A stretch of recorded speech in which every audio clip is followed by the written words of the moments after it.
My husband almost killed our baby and my toddler saved him. Part 1.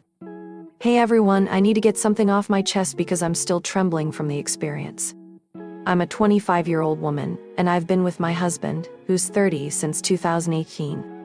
We have a lively 3-year-old daughter and a newborn son. But last night, something happened that could have changed our lives forever.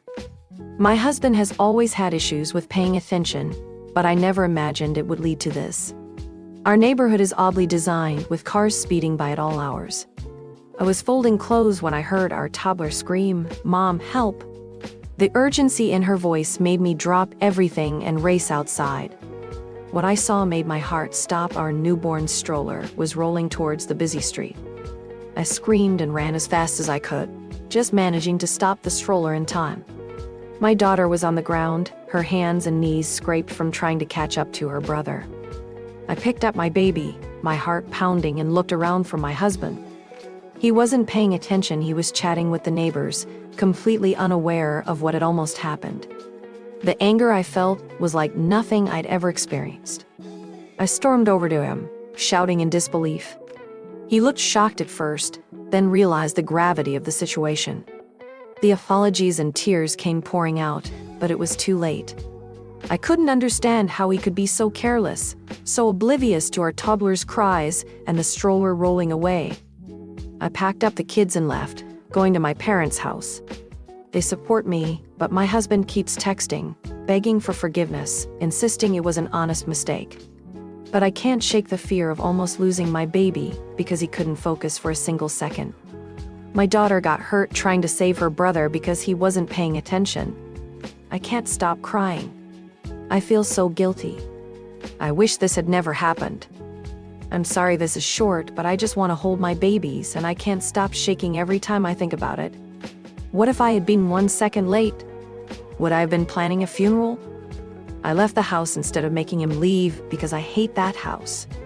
I don't feel it's safe for the kids with all the traffic, and I was right. It's my husband's workhouse. I can't be running around either. I had a C-section less than 6 weeks ago. A lot of people are asking why I wasn't watching the kids. I was doing their laundry like any parent would.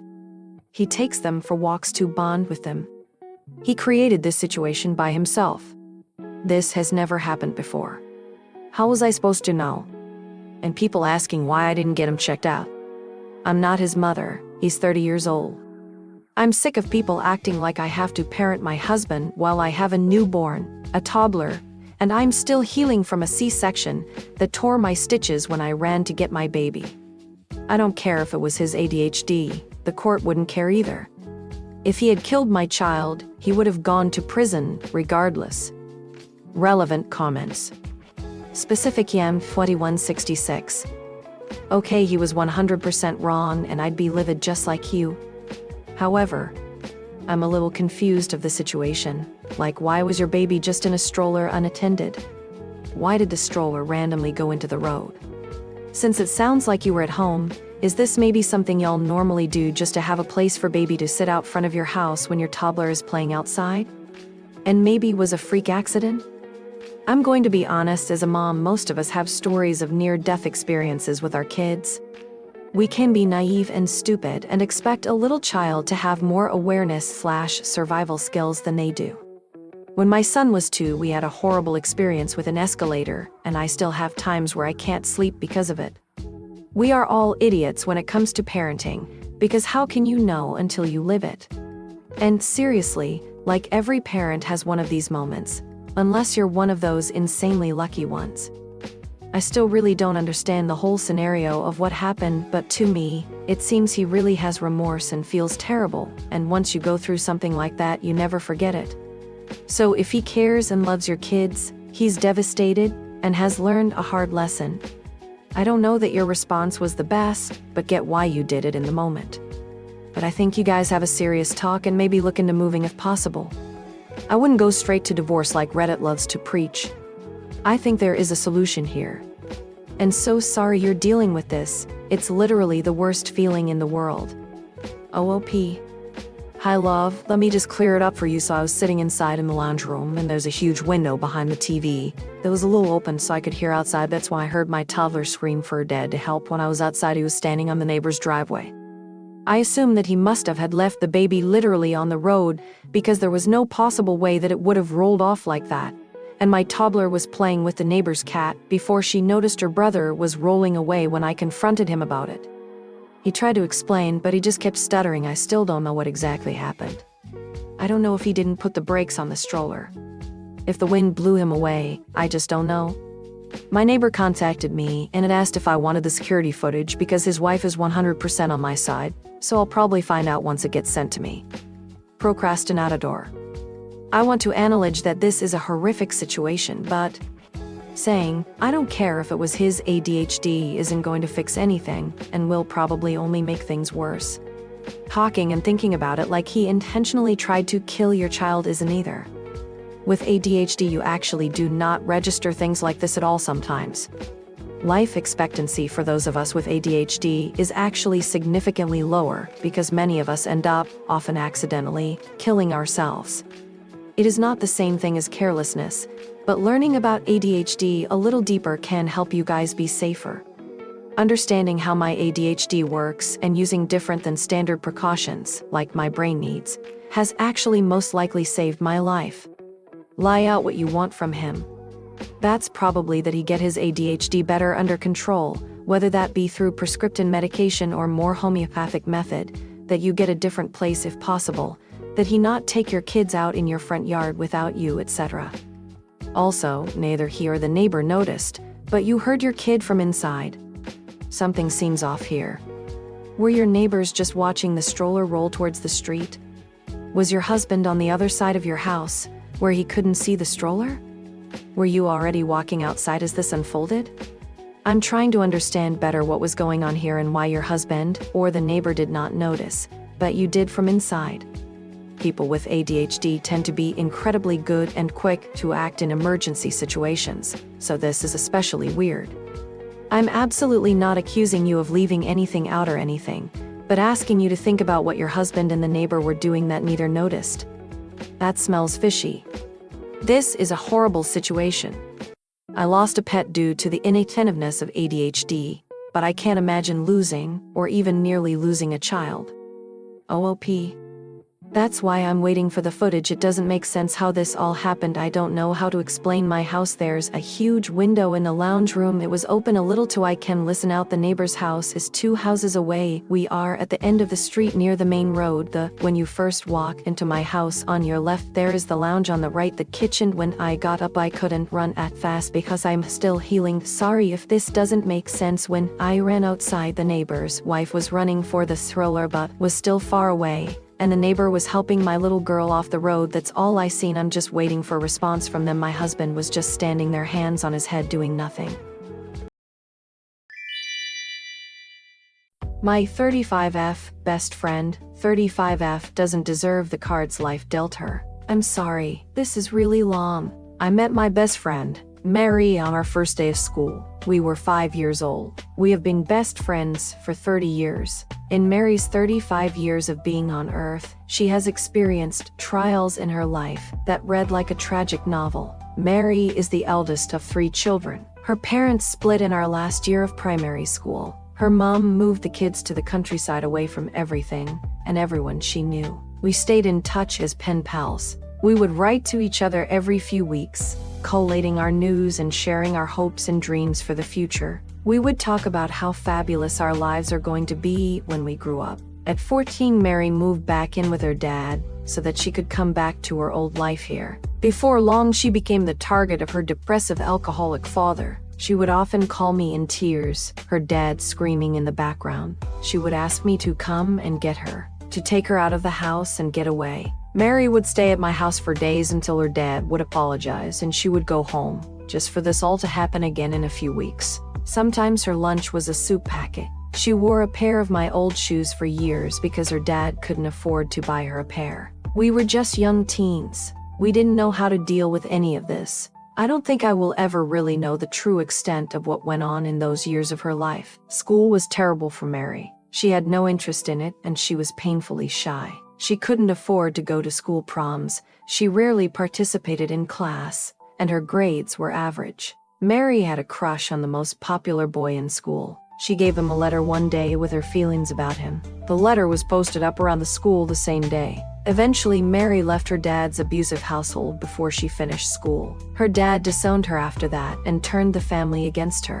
She worked minimum-paying jobs, not knowing what to do with her life. She moved cities a few times, but she never stayed in one place for long. Mary met her husband in her 20s. She became a teacher, got married, a house, they conceived a baby, and then immediately he was diagnosed with terminal cancer. He died soon after their baby was born. Her late husband's ex-wife became a problem. Years and hundreds of thousands of dollars in lawyers' fees later, Mary had to concede her part of the will. I can't begin to understand how devastating this period of her life was. She was a new mom, a new widow, and barely had a roof over her head. I don't think I had ever seen so much grief in one person. Mary went on to have 2 more children, but she never really moved on from her husband's death. Every time I saw Mary, she was tired, she was stressed, she was struggling. She was always just that little bit away from the end of her rope. 1 year ago, Mary had a traumatic brain injury. Recovery will be months, they said,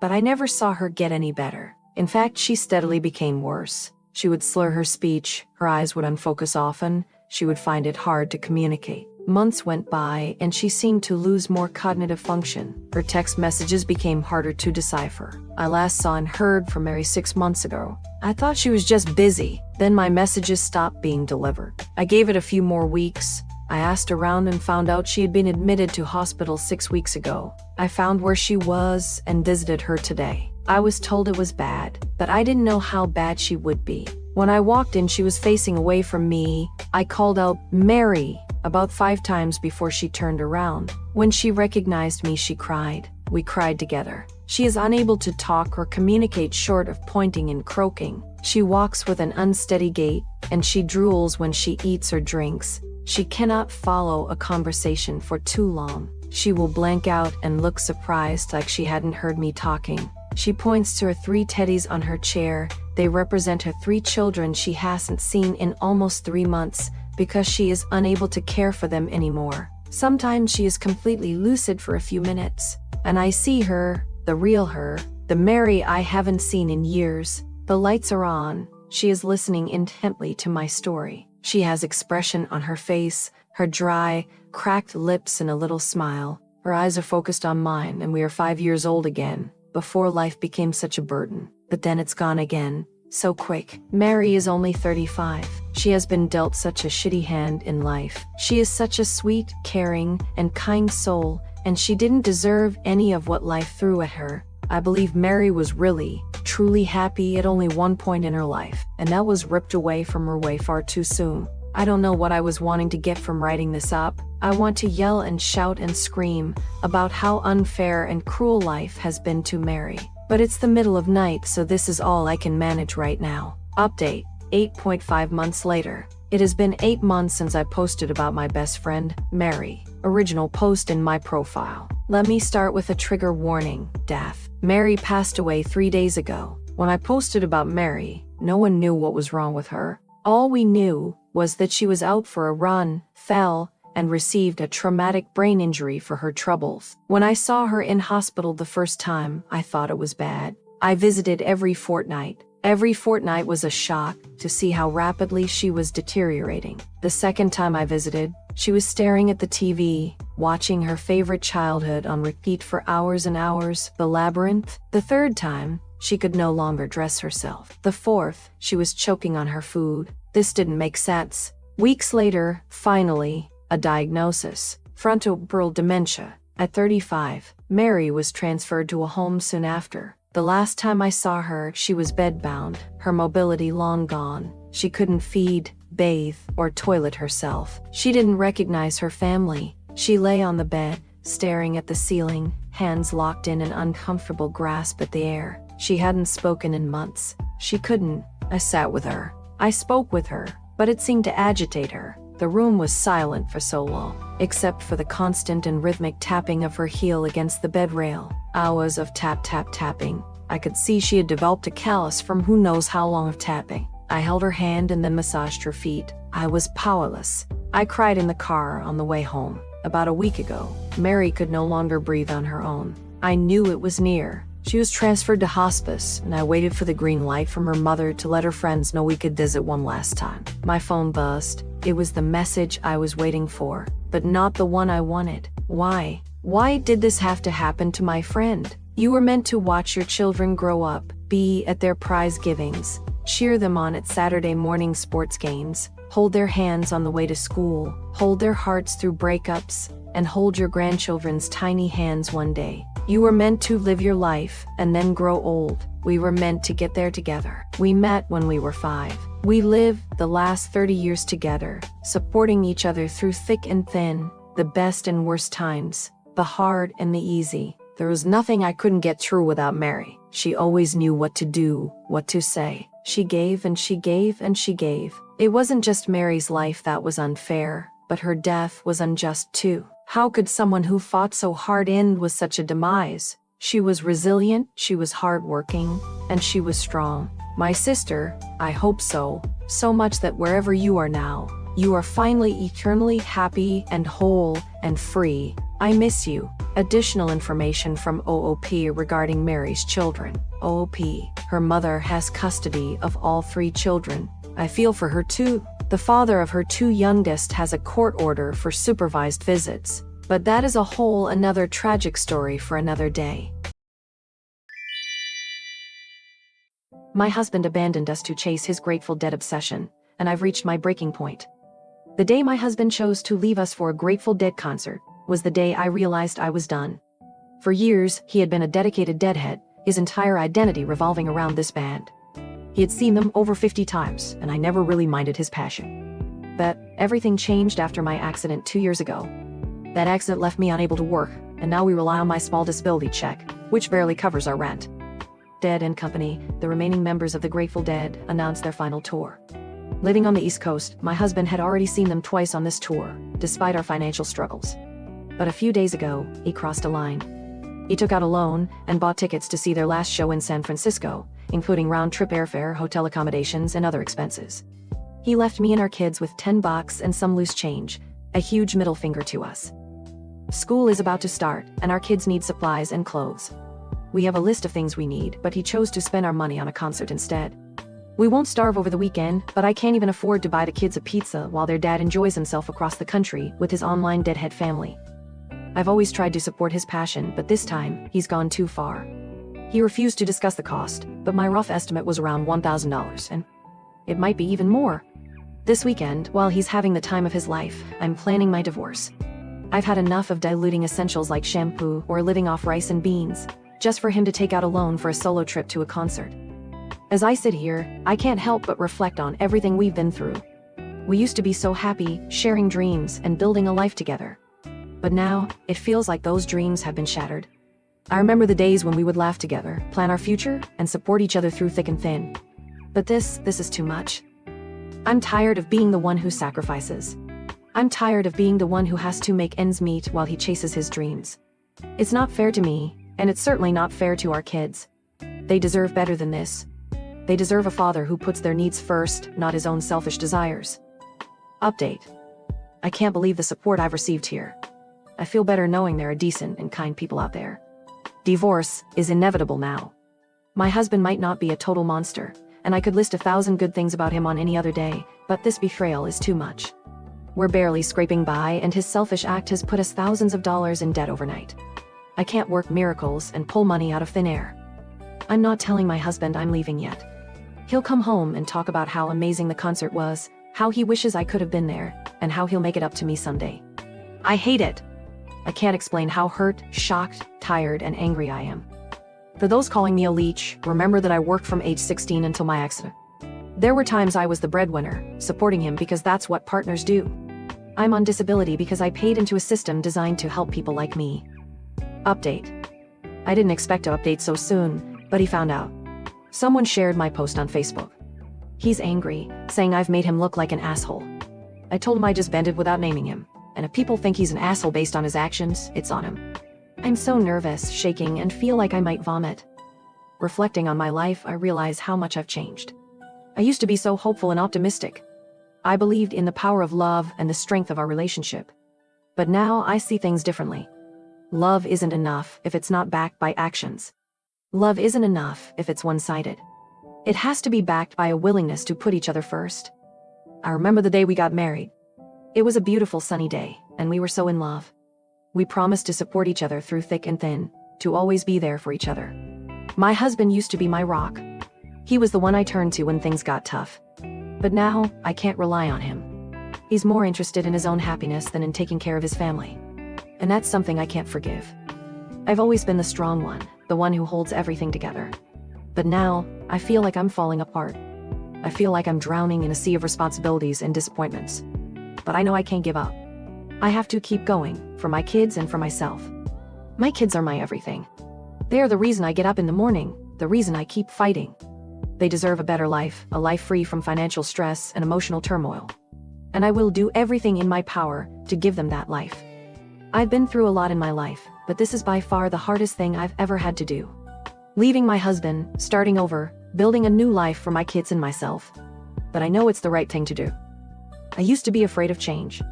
I used to cling to the familiar, even when it wasn't good for me. But now I see change as an opportunity. An opportunity to grow, to learn, to become the person I was always meant to be. This journey won't be easy, but it will be worth it. I will find happiness, I will find peace, and I will build a better life for my kids and for myself. Thank you for listening, for supporting me, and for reminding me that I'm not alone. I will never forget the kindness and compassion you've shown me. And to anyone going through a similar situation, know that you are not alone. Know that you have the strength to get through this. And know that there is always hope, no matter how dark things may seem. Goodbye, and thank you. Relevant comments. Minty 676, divorce him. He has made it clear he doesn't care about you or your kids. Anyone that's selfish needs to be held accountable, and the only way to do that is by leaving him. OP, I'm finally realizing this. He's always been a bit selfish, but usually it's smaller things like buying one of his fam birthday rounds with our last $5, and we were already struggling because his last 2 East Coast shows really set us back hard. He missed work for both those shows, but we could have skimmed by it because he used his PTO for those shows. But not only did he take out a loan for San Fran, he has no PTO left, and he's missing 3 days of work, which means his next paycheck is going to be super slim, and we'll have a new loan payment to make. I'm expecting this to set us back at least 2 or 3 months, but probably more. The kids go back to school in a month. The youngest had a massive growth spurt, and literally none of his clothes fit. He's got a single pair of jeans, 2 pairs of shorts, and I think 5 t-shirts that he can still wear. I have no idea how I'm going to do this, but I'm tired of making all these sacrifices, just so he can go do whatever he feels like. French musher Zerom. That is shockingly bad. He doesn't care if you and his own children are low on food and necessities. If he's gotten this low, who knows what he will do in the future, and you said he's always been selfish. This goes beyond selfish, and I agree with all the other comments about divorce. There's no going back from this, at least that's my opinion.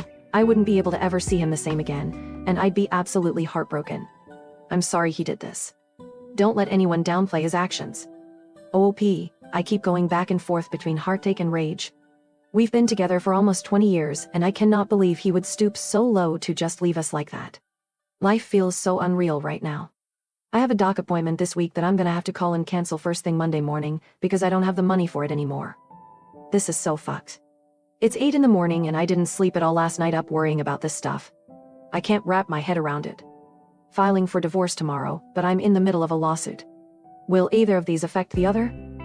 I was injured in a work-related accident that has severely affected my mobility. And this process has been ridiculously slow, in part because my lawyer told me we needed to know how well I might expect to recover, and a slew of other things. And those things require time and doctors. I've been basically guaranteed a fairly large settlement. The problem is I'm planning on filing for divorce tomorrow. I had a fairly solid career before my accident while my husband sort of skipped from job to job. I was fine with that at the time, but I'm on disability now and my husband has made a series of increasingly awful financial decisions that, well, let's just say they're bad, and I can't stay married to him anymore. Are either of us entitled to alimony? Will he be entitled to any of this settlement when it comes through? If I collect child support from him, is that going to have any bearing on my other case? I'm calling my attorney and maybe a divorce attorney tomorrow if my current attorney can't do it. Hopefully he can recommend someone, but I don't know how long it'll take to set up a meeting, and I guess I just wanted to ask here first, so I'll have some kind of heads up. Married almost 20 years in South Carolina, if that matters. My accident was about 2 years ago. He's never acted as my caretaker or anything because I stayed at my mother's home with our children, where she did most of the caretaking when I actually required it. Dark moonstruck, he shouldn't be, but this is something you should talk to your divorce lawyer about. They'll have far more information and the steps you will need to take to protect yourself and your kids. This is a little above Reddit's pay grade. OP, I'm planning on doing that ASAP. I'm just very nervous and freaking out a little because of course everything blew up over the weekend when all of the offices are closed. Nanim can't get here fast enough. Thank you though. My fave sound disquiet. Congrats on moving on, it's never easy. I think that the settlement/payment should be separate property if received after the legal separation/filing date. When you file, you list community assets/debts and separate property debts, which include things you had before the marriage and had after the separation. I would think that since you don't have a judgment or payment yet, you should be entitled to that as separate property. OP, thank you. It's been nerve-wracking and kind of scary. When you file, you list community assets/debts and separate property debts, which include things you had before the marriage and had after the separation. This part scares me. A few days ago I found out he'd taken out a loan for personal reasons. I have no idea where or how much it was for, all I know is I didn't get a dime of it. I tried to guesstimate how much he got based on his plans, but I've been told by others that number is likely way off. I'm worried that he's done this before because while he makes decent money, we've been so broke and barely scraping by. After bills and stuff, he should have at least $500 and left over every month, more if he's had any raises since starting, but we can't even afford the basics anymore. So if it turns out he's been getting credit cards or other loans and owes a ton of money without my knowledge, am I on the hook for that? Even if I didn't benefit from it in any way? Lomposian lady, unfortunately, most likely the answer is yes. Sign up for a credit monitoring service and run a credit report. Better yet, sign up for 2 accounts, one in his name. You'll be able to see what loans and credit cards are taken out and account payment history and balances. And importantly, lock your credit so he can't take out more cards or loans.